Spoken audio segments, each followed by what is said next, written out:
Anna's starting today off in Kansas City. Hi, Anna. Welcome to the EntreLeadership podcast. Hi. Thank you so much for having me. It's such an honor. Honor to be with you. How can I help? Definitely. So I am the admin department supervisor of a workers' comp insurance company. Our gross revenue is around roughly $65 million. I personally have 6 direct reports for me. And my question is, I'm an extremely young leader that's fairly new to the company. I've only been here for about 18 months, only 11 months in my current position. And I just want to know how I demonstrate good leadership to a team that is several decades older than I am. Mm-hmm. Okay. How old are you? 24. Okay. All right. Have you ever had a leader that you considered to be a world-class leader? Yes.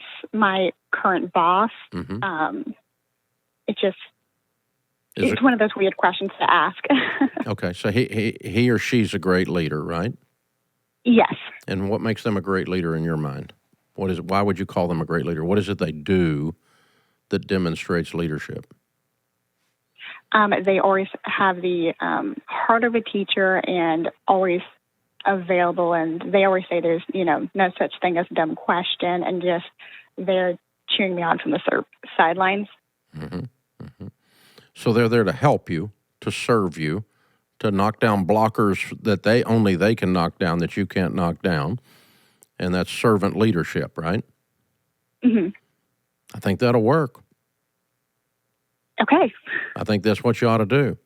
I think it's perfect. And so, because listen, they don't care how old you are unless you act stupid, right? Correct. I mean, but if you're there helping them and you're truly interested in them and you're curious and you're asking questions, how can I help? How can I serve?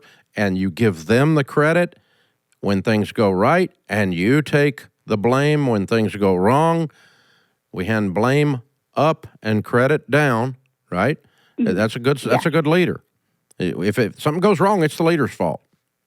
Correct. Because even if someone that works for you broke it, you hired them or you kept them and allowed them to break it. So it's your fault. So, if it goes wrong, it's your fault. If it goes right, it's their fault. They get the credit. You knock down blockers for them when there's some kind of a issue coming up. You go to your boss and say, hey, my folk over here got an issue, and I need you to help me take care of it for my folk. You take care of your people, right? And so you're always taking up for them. You're sticking up for them. And you care about them personally. You learn about them personally. You ask lots of questions of how they do their job and what do they think you can do to help them the most. And nobody's going to like that. Now, what on the other side of the coin, what could you do that would mess it up? That's a great question. Well, think about the worst boss you ever had. What'd they do? Oh, they were horrendous. They screamed and yelled. They sucked at communicating, and they were just not a good person at work or in their personal life. Yeah, they had no character. They cared only about themselves. They're horrible communicators. They were bosses pushing people around, not leaders pulling and helping. Okay. Bosses push, leaders pull. Okay. And so just don't be that person, right? So, which I don't think it's capable for you. You're sweet and you got good character and you're a hard worker. People that have bad character don't call and ask a question like you asked because it never occurs to them that they're the problem, right? And so, I already know you're in the good camp, and so that we know, and you know that. So you're not going to mess that up. But coming in throwing your weight around when you don't have any weight is a bad idea. And that nobody wants that. And so if you just go in and just, you just kind of sit around the edges of the room and ask questions and figure out how you can help them get their work done the easiest. And if they need support from something, you're there to help them. And if they've got a sick kid, you make sure they get taking care of their kid. Their grandmother passes away, you make sure that Petty Cash sends flowers over there to the funeral home, and, you actually care about the human beings on the planet. And, man, that's what small business does the best, because corporate America pisses on their people. you know? Yes. And so you get the Yeah. opportunity to go in there and just be a human being to a human being, and it sets you up. That's the brand differentiator for small business. We actually treat people right, most of us anyway.